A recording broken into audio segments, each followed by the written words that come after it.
വിമാനത്തിനുള്ളിൽ മുഖ്യമന്ത്രിയെ വധിക്കാൻ ശ്രമിച്ചു എന്ന കേസിലെ കുറ്റപത്രത്തിന് കേന്ദ്ര അനുമതിയില്ല. സിവിൽ ഏവിയേഷൻ നിയമം കേസിൽ നിലനിൽക്കില്ല എന്ന് ചൂണ്ടിക്കാട്ടി പ്രോസിക്യൂഷൻ അനുമതി നിഷേധിച്ചു. യൂത്ത് കോൺഗ്രസ് പ്രവർത്തകരാണ് കേസിലെ പ്രതികൾ.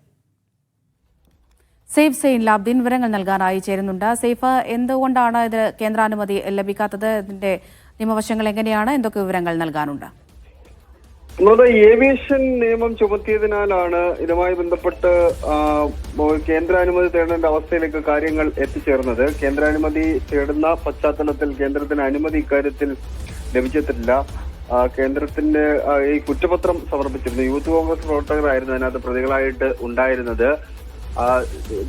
വിമാനത്തിനകത്ത് മുഖ്യമന്ത്രിക്കെതിരെ പ്രതിഷേധം സംഘടിപ്പിക്കുകയും അതുമായി ബന്ധപ്പെട്ട വലിയ വിവാദങ്ങൾ ആ ഘട്ടത്തിൽ ഉണ്ടാവുകയും ചെയ്തു. ഇ പി ജയരാജൻ അടക്കമുള്ളവർ അതിനെതിരായ വിമാനത്തിൽ തന്നെ രംഗത്ത് വരികയും ചെയ്തിരുന്നു. അന്ന് വലിയ ചർച്ചകൾക്ക് വഴിവെച്ചിട്ടുള്ള വിഷയമായിരുന്നു. പിന്നീടാണ് മുഖ്യമന്ത്രിയെ വധിക്കാൻ വേണ്ടിയുള്ള ശ്രമം നടന്നു എന്ന തരത്തിലൊരു കുറ്റപത്രം തയ്യാറാക്കിയത്. സിവിൽ ഏവിയേഷൻ നിയമപ്രകാരമാണ് ആ കേസ് എടുത്തിരുന്നത്. പക്ഷേ ആ കേസ് അങ്ങനെ നിലനിൽക്കില്ല എന്നുള്ള നിലപാടിലാണ് കേന്ദ്രം ഉള്ളത്. പ്രോസിക്യൂഷന്റെ അനുമതി കേന്ദ്രം ഇപ്പോൾ നിഷേധിച്ചു എന്നുള്ളതാണ് പ്രധാനപ്പെട്ട കാര്യം.